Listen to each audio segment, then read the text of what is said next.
Hey guys, welcome to yet another mobile mouse instructional tips and tricks for Microsoft Excel. Basically in this video we'd like to demonstrate how easy it is to actually use Vlookup to compare data in your Excel workbooks. In the first example we'll just show you how to basically take two lists and find missing data from the second list. And then to extend that further in another example, we'll not only compare missing data or look for missing data, but we'll also compare possibly difference in corresponding values between the lists. Right, so just wanted to point out that in this first example that we're making use of named ranges within this workbook. So if I was to choose first table over here, it does select this dataset A list, and if I was to choose second table, it does select dataset B. And also within each of these there is product ID columns that have been named. Right, not a requirement at all, but just to make the formulas a little bit easier. Right, so start off just pointing out in the first example again, we'll just be comparing or looking for missing rows between the two lists. List A, you'll notice, basically extends down to 31 rows, and list B only extends to 29, so we want to find the missing rows. So very, very simple.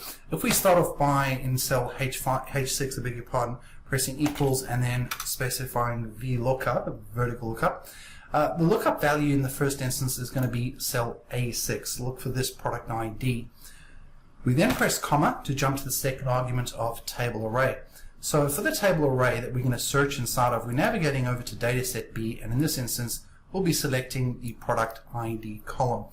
Now, having chosen that product ID column, we then press comma, and for the column index number we simply specify a 1. Looking at column 1 of the table array called product ID, there is only one column in this example.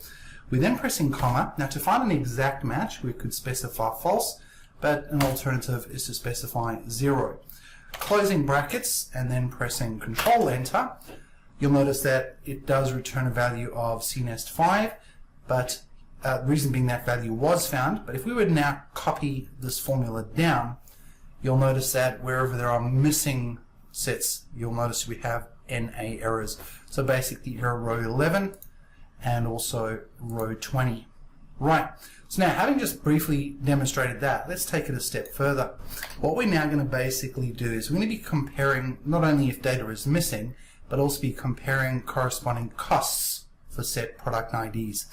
So what we'll basically look to do here is we'll start off by pressing equals on the first sheet, and we'll go equals Vlookup. The lookup value yet again will be cell A6, pressing comma. The table array this time will be this list itself. So this is a list called first table. We're pressing comma. Now the costing in this instance happens to be in column 7. Now there are automated ways of determining that column number without having to count the columns yourself, but that's possibly a topic for another video later down the line. Now having pressed 7, we go comma, and the range lookup yet again will be 0 or false for an exact match. What we basically just wanted to point out here is by pressing Control Enter, notice that it actually returns that exact same costing value to the left. Now to extend on the formula a bit further, simply at the end of the first Vlookup function we're going to go minus, and we're going to go Vlookup yet again. So once again we'll go lookup value, and we'll click on cell A6 for this first table.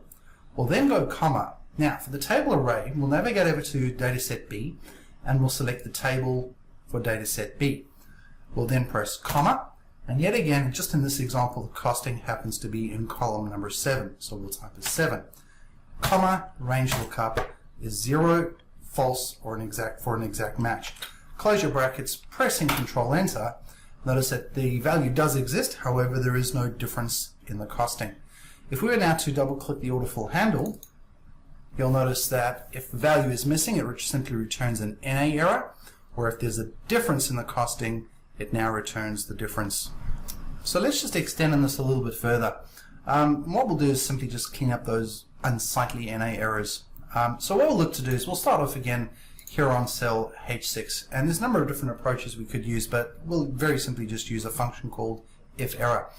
Now on cell H6, just into the formula bar, looking to amend the formula, we'll simply go equals if error, and for the value portion we'll leave these two Vlookup functions as they are.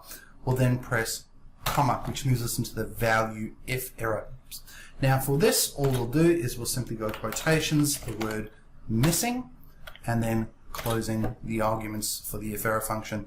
So basically what this formula says is, if there's an error when we do our VLOOKUP comparisons, i.e. when there's an NA error in this example, simply return the word missing instead.